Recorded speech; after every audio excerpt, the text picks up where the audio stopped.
Okay, so in today's video I'm going to be installing the DV8 Fender Deletes on my 2020 Jeep Wrangler JL Sport Unlimited. I've got the parts right here, as you can see on the floor. That's the the actual Fender Deletes there.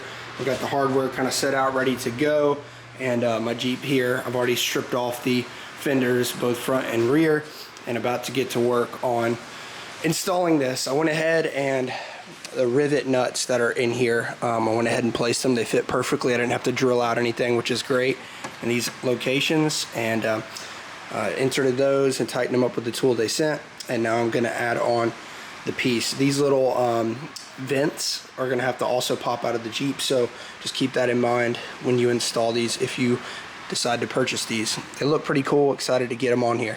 The brunt of the weight on these things are actually right here in this corner, so that's why I'm installing them right here. And I'm just going to kind of put them around as I go to get the other ones started.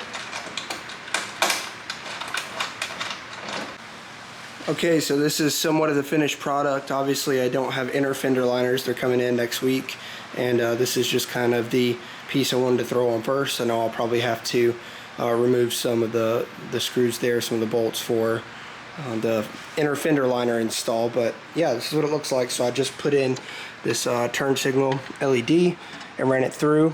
Something to note is when you put it in, definitely put the nut on before you run it through this secondary hole there for the wiring. I haven't wired it up yet, but I'm planning on tying it into the existing fender turn signal stuff right here.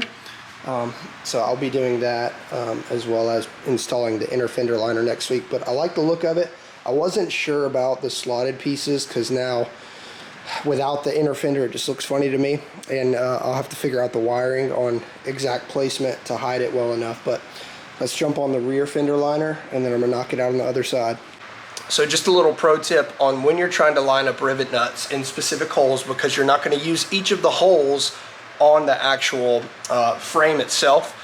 You want to use something maybe like painter's tape, which is what I use to mark on there, so I don't have to use some kind of Sharpie or something else to draw on which hole is which. One of the main reasons I went with the DV8 Fender Deletes rather than the Rough Country is because on the rears, they are actually extruded a little bit from the body, versus if you look at the Rough Country, which is also a great brand you can purchase, they're more recessed. So they kind of push into the little wheel well here, and I didn't like that as much.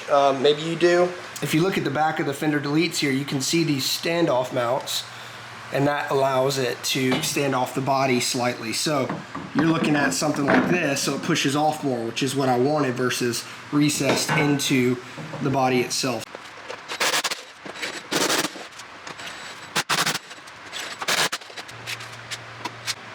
Okay, now that the rear fender's on, you can get a better idea of what I was trying to say about it being outside of that that fender wheel recess.